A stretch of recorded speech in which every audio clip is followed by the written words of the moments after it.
മലബാറിലെ +1 seat ക്ഷാമത്തിൽ report തേടി ബാലാവകാശ കമ്മീഷൻ.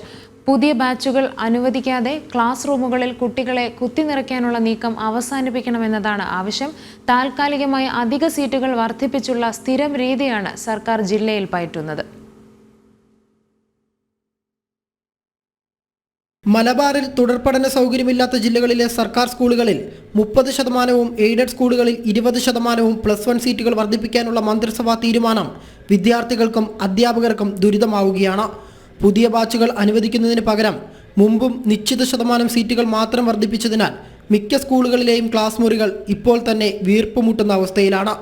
പൊതുപ്രവർത്തകനായ MT മുഹമ്മദ് മുർഷിദ് നൽകിയ പരാതിയിലാണ് ബാലാവകാശ കമ്മീഷൻ റിപ്പോർട്ട് തേടിയിരിക്കുന്നത്. സർക്കാർ ഇപ്പോൾ 20% അതുപോലെ തന്നെ 30% സീറ്റ് വർദ്ധിപ്പിച്ചിട്ടുണ്ട്. സീറ്റ് എന്ന് പറഞ്ഞാൽ ഒരു ക്ലാസ്സിൽ 60 കുട്ടികൾ ഇരിക്കുന്നതിന് പകരം നേരിക്കും സർക്കാരിൻ്റെ ഒരു ആദ്യം ഉത്തരവ് പ്രകാരം ഒരു ക്ലാസ്സിൽ 50 കുട്ടികൾ ഇരുത്താൻ പാടുള്ളൂ എന്നാണ്. പല സ്കൂളുകളും ഇപ്പോൾ 60 കുട്ടികളെ ഇപ്പോൾ ഇരുത്തുന്നുണ്ട്.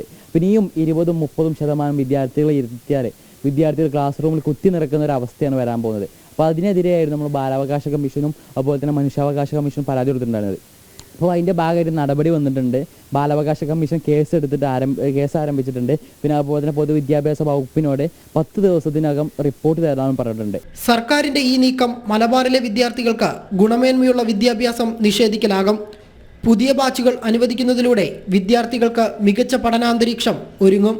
അതേസമയം മികച്ച വിജയം കൈവരിച്ച വിദ്യാർത്ഥികൾക്ക് പോലും പ്രവേശനം ലഭിക്കാൻ സാധ്യത കുറവുള്ള സാഹചര്യത്തിൽ പ്രത്യക്ഷ സമരമല്ലാതെ മറ്റു വഴികളില്ലെന്നാണ് വിദ്യാർത്ഥി പ്രസ്ഥാനങ്ങൾ പറയുന്നത്. ജനം, മലപ്പുറം.